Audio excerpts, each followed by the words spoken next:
Saudi আরবে নতুন সোনার খনির সন্ধান পাওয়া গেছে। গতকাল বৃহস্পতিবার সৌদি আরাবিয়ান মাইনিং কোম্পানি মাদেন এই ঘোষণা দিয়েছে।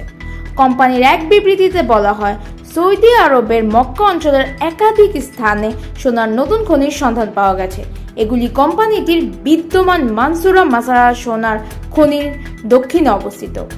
কোম্পানিটির বিবৃতিতে আরও বলা হয় যে সোনার খনির সন্ধানে তারা 2022 সালে 100 কিলোমিটার উপত্যকা এলাকার অনুসন্ধান কার্যক্রম শুরু করে।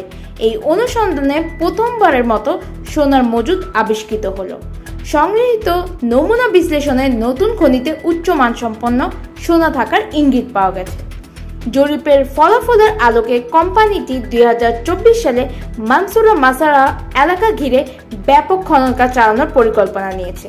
কোম্পানির প্রধান নির্বাহী কর্মকর্তা সিইও রবার্ট উইল্ক গত অক্টোবরে বার্তা সংস্থা রয়টার্সকে বলেছিলেন যে তারা সোনা ও ফসফেট উৎপাদন দ্বিগুণ করার পরিকল্পনা নিয়েছেন। সৌদি আরবের মক্কা অঞ্চলের একাধিক স্থানে সোনার নতুন খনির সন্ধান পাওয়া গেছে। এগুলি মানসুরা মাসারা সোনার খনির দক্ষিণে অবস্থিত। এই মানসুরা মাসারা সোনার খনি অঞ্চলটি ওই মাদান কোম্পানিরই আওতাভুক্ত।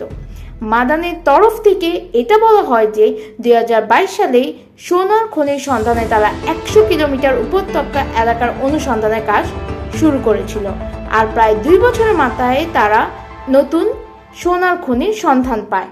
তারা খুশি এই কারণে যে নতুন অনুসন্ধানে প্রথমবারের মতো সোনার ভাঙার আবিষ্কৃত হলো। ওই সোনার খনি থেকে সোনার কিছু নমুনাও সংগ্রহ করা গিয়েছে। সংগৃহীত নমুনা বিশ্লেষণ করে নতুন খনিতে উচ্চ মানসম্পন্ন সোনা থাকার ইঙ্গিত পাওয়া গিয়েছে। কোম্পানির এক বিবৃতিতে বলা হয়, সৌদি আরবের মক্কা অঞ্চলের একাধিক স্থানে সোনার নতুন খনির সন্ধান পাওয়া গেছে।